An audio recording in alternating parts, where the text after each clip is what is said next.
Hai semuanya, selamat datang kembali di channel YouTube aku, Jessica Nova.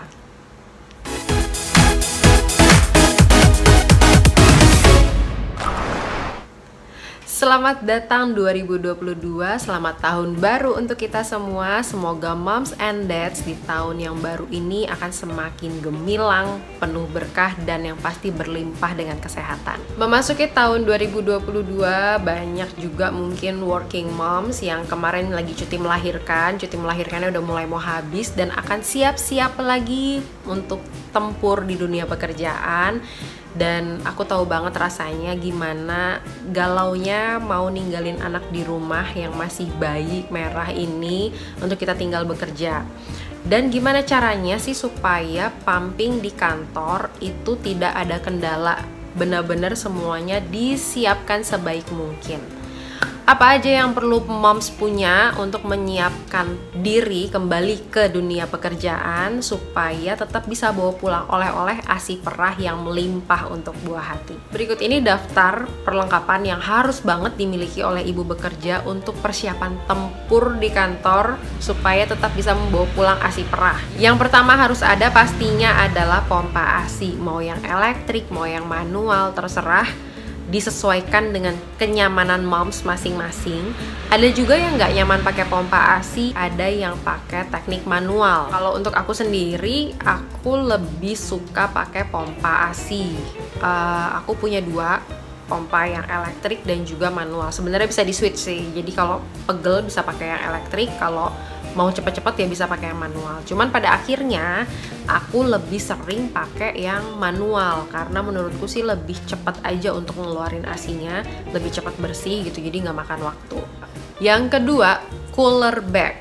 Nah, cooler bag ini apa? Ini tas khusus untuk membawa ASI perah. Kalian bisa carilah moms di Tokopedia, Shopee atau apapun itu, banyak lah yang jual cooler bag.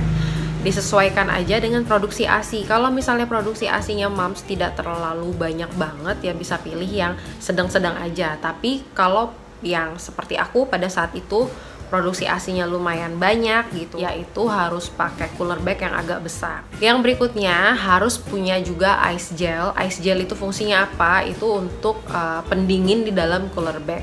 Kalau misalnya cooler bagnya kecil ya cukup pakai satu aja, mungkin ice gelnya yang ukurannya agak sedang. Tapi kalau cooler bagnya besar kayak aku pakai dua ice gel dengan ukuran besar. Nah, tekniknya gimana supaya ice gelnya ini awet dinginnya? Kalau aku biasanya dari rumah dibawa dalam kondisi yang sebenarnya dari freezer juga udah dingin gitu, beku. Cuma kan dalam perjalanan pasti akan meleleh. Nah, begitu sampai kantor, ice gelnya ini aku masukin lagi ke freezer gitu. Jadi begitu mau menyimpan ASI itu masih tetap beku dan keras. Tapi kalau misalnya di kantor moms nggak ada kulkas, ya terpaksanya satu-satunya alat pendingin untuk ASI perah adalah cooler bag. Cooler bag yang diisi dengan ice gel. Nah, kalau kayak begitu ada baiknya jangan pakai satu ice gel tapi pakai dua ice gel, dan itu dibawa dari rumah dalam kondisi yang masih beku. Jadi bisa bertahan mendinginkan tuh setidaknya ya selama setengah hari kita di luar rumah itu masih oke untuk bawa ASI perah. Nomor 4, wadah asip pastinya. Wadahnya itu macam-macam, bisa botol kaca, botol plastik, ada juga plastik ASI. Kalau aku pada saat itu lebih memilih untuk pakai botol plastik yang ada sealnya, jadi itu juga rapat ditutupnya, gak bakalan tumpah-tumpah, dan dikombinasikan dengan penggunaan plastik asip. Kenapa aku nggak pilih botol kaca? Karena yang pertama botol kaca berat. Yang berikutnya karena supaya cepat aja. Jadi kalau aku pakai botol plastiknya ini bisa langsung aku pasang di alat pumping. Jadi ASI perahnya tuh langsung masuk ke dalam botol, begitu penuh tinggal ditutup.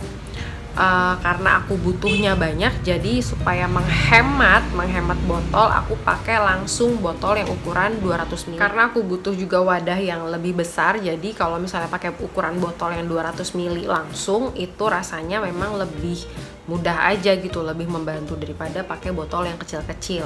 Terus dikombinasi pakai plastik asip. Kenapa pakai plastik asip? Biasanya plastik asip ini aku pakai di weekend, misalnya hari Jumat terakhir ngantor pumping, nah itu aku simpennya pakai plastik asip.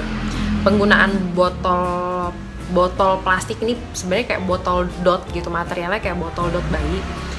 Itu aku pakai untuk weekdays dari Senin sampai Kamis gitu. Untuk hari Jumat penyimpanan terakhir last stock nih, aku simpennya pakai plastik AC. Yang kelima itu apron. Apron itu semacam penutup untuk menutupi area bahu ke bawah. Biasanya sih sampai ke bawah perut ya. Kalau kita duduk itu menutupi keseluruhan. Fungsinya apa? Supaya nggak kelihatan kalau kita lagi pumping gitu.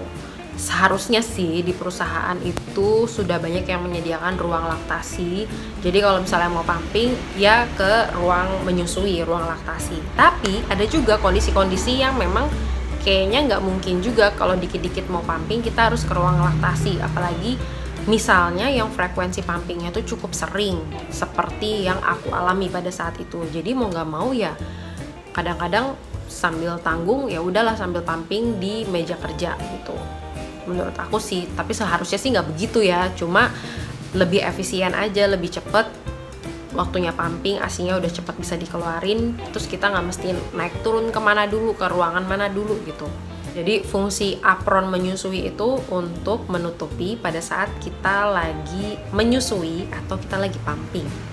Yang keenam, breast pad. Breast pad ini aku pakai iya selama produksi AC-nya masih banyak banget sih, karena kadang-kadang kan kita suka telat untuk pumping nih. Ketika telat itu kan tahu-tahu AC-nya suka netes sendiri kan. Nah itu untuk menghindari basah di baju ya pakai breast pad itu paling aman, penolong banget. Yang ketujuh, bra menyusui. Bra menyusui itu harus, karena memang untuk memudahkan kita pada saat menyusui dan juga pada saat pumping. Jadi nggak perlu copot-copot lagi mams, bener-bener tinggal dibuka tutup depannya doang, udah langsung bisa pumping atau langsung bisa menyusui.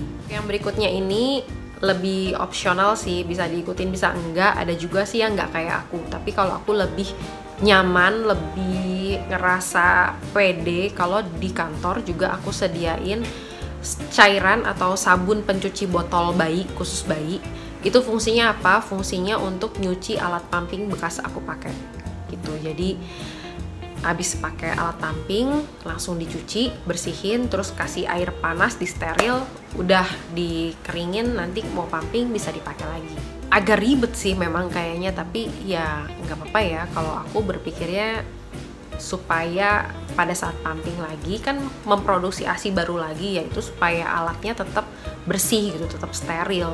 Yang berikutnya pastikan harus sedia tisu dan cairan antiseptik. Antiseptiknya ya supaya tangan kita steril aja gitu. Mau pegang-pegang botol, alat pumping yang udah steril supaya tetap steril. Harus pastikan tangan kita dalam kondisi bersih, steril. Jangan sampai abis megang makanan, megang muka, megang bangku, megang ballpoint. Aduh, jangan sampai mams, bener-bener harus cuci tangan dulu, harus cuci tangan. Kalau nggak bisa cuci tangan, nggak sempat cuci tangan, ya paling nggak pakai cairan antiseptik.